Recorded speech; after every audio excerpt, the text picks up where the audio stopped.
আপনার বাবা মা আপনার জন্য যা যা করেছেন তার মূল্য আপনি কখনোই পরিশোধ করতে পারবেন না। আপনার মা তার দেহের মধ্যে আপনাকে নিয়ে বেরিয়েছেন, তার রক্ত বিসর্জনের কারণেই আপনি পৃথিবীর মুখ দেখতে পেরেছেন। আপনাকে জন্ম দিতে গিয়ে তার প্রায় মৃত্যুই হয়ে গিয়েছিল। আপনি যখন নিজের যত্ন নিতে পারতেন না, তখন আপনার বাবাই আপনার সব প্রয়োজন মেটানোর ব্যবস্থা করেছেন। আপনার থাকার জায়গা ছিল না, তিনিই সেই ব্যবস্থা করেছিলেন। আপনার পড়াশোনার ব্যবস্থা করেছিলেন। আবার আপনার মায়ের দেখভাল করার মাধ্যমেও আপনার বাবা আসলে আপনার প্রতি ইহসান করেছেন। আর আপনার মায়ের দেখভাল করার মাধ্যমেও আপনার বাবা আসলে আপনার প্রতি ইহসান করেছেন। কেন এমনটা বলছি? কারণ আল্লাহ যখন মূসা আলাইহিস সালামের প্রতি বর্ণনা করছিলেন ওয়ালাকাদ মানান্না আলাইকা মান্নাতান মারাতান উখরা, সূরা তাহা, আমি তোমার প্রতি আরও একবার অনুগ্রহ করেছিলাম। তার প্রতি আল্লাহর অনুগ্রহের একটা অংশ ছিল ফারাদাদনাহু যে আমরা তোমাকে তোমার মায়ের কাছে ফিরিয়ে দিয়েছিলাম, কাই তাকাররা আইনুহা ওয়ালা তাহজান, যাতে সে চোখের পানি না ফেলে, যাতে তার চোখ শীতল হয়ে যায়, যাতে সে আর কষ্ট না পায়।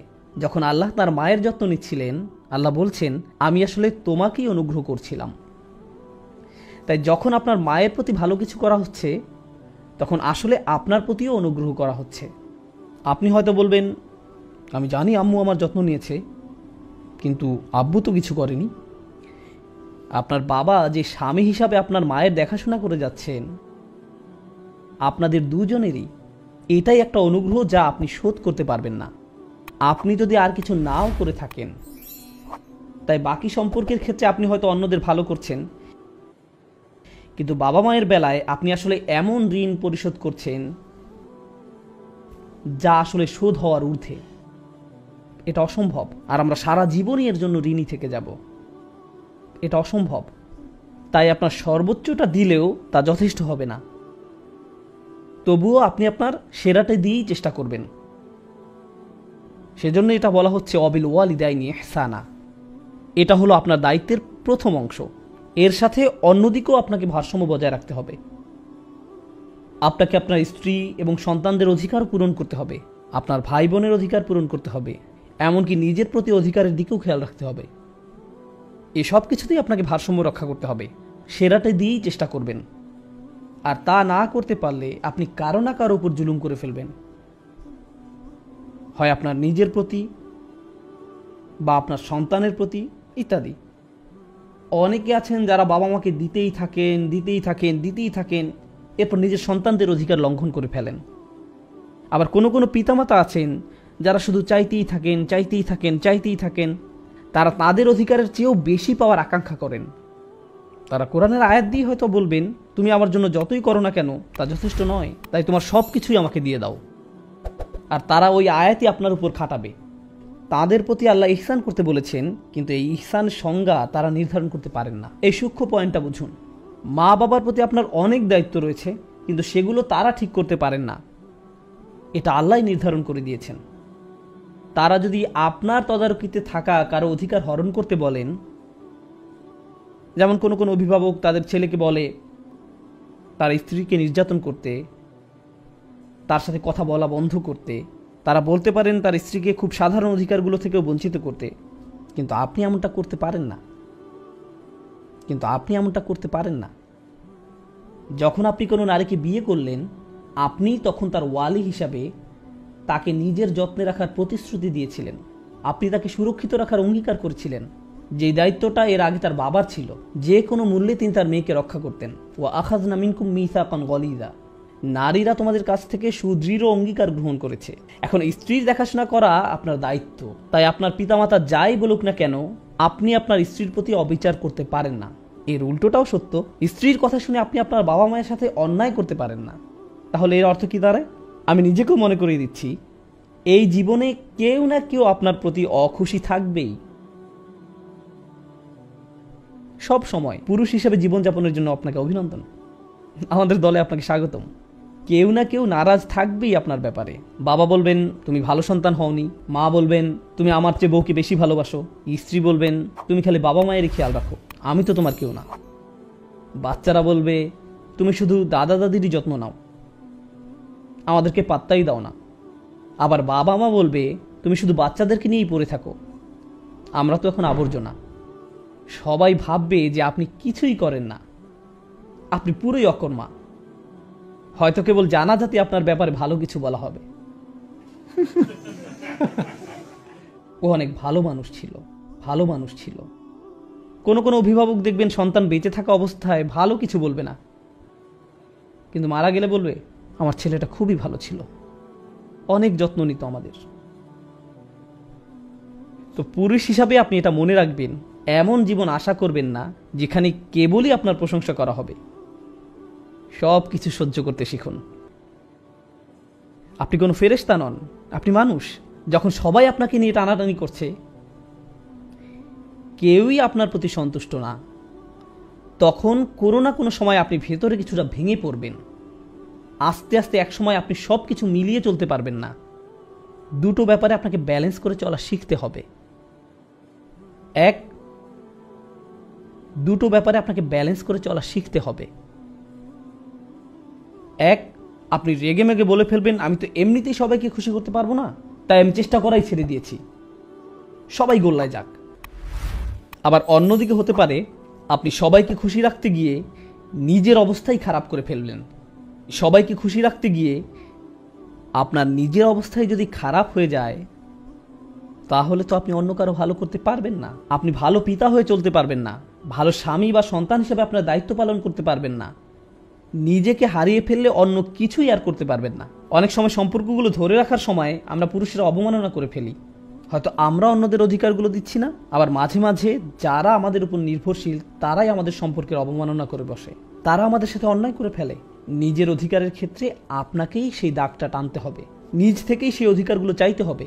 একই সাথে খেয়াল রাখতে হবে যেন আপনি অন্যের উপর জুলুম না করেন। আমরা এমন সমাজে বাস করছি যেখানে ধরে নেওয়া হয় কোনো খারাপ কিছু ঘটলে তার জন্য পুরুষই দায়ী। সবসময় পুরুষই দায়ী না।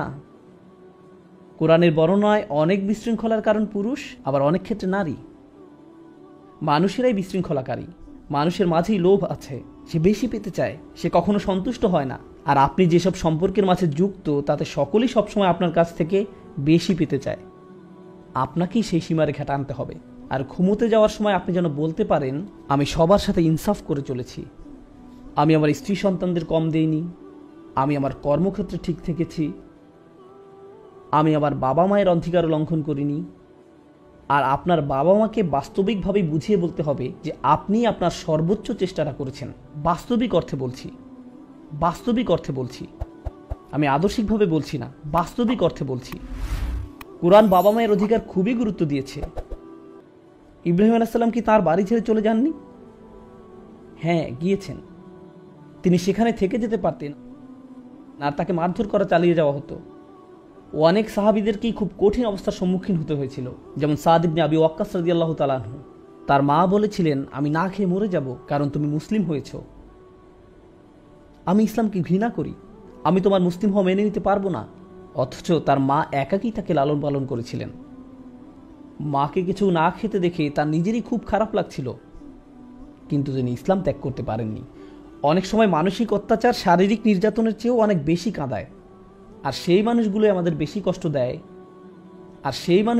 বেশি কষ্ট দেয়, যারা আমাদের বেশি আপন, যারা আমাদের বেশি আপন। শারীরিক নির্যাতনের ক্ষেত্রে চিহ্নগুলো আমরা দেখতে পারি, কিন্তু মানসিক অত্যাচার চিহ্নিত করা কঠিন। আমার আজকের আলোচনার বিষয় দুটি। এক, নিজের দিকে ভালোভাবে তাকিয়ে দেখুন আপনি নিজে দোষী কিনা, আপনি অবিচার করছেন কিনা। দুই, নাকি আপনার উপরই কোনো অবিচার করা হচ্ছে। আপনার উপর অনেক বিষয় নির্ভর করে।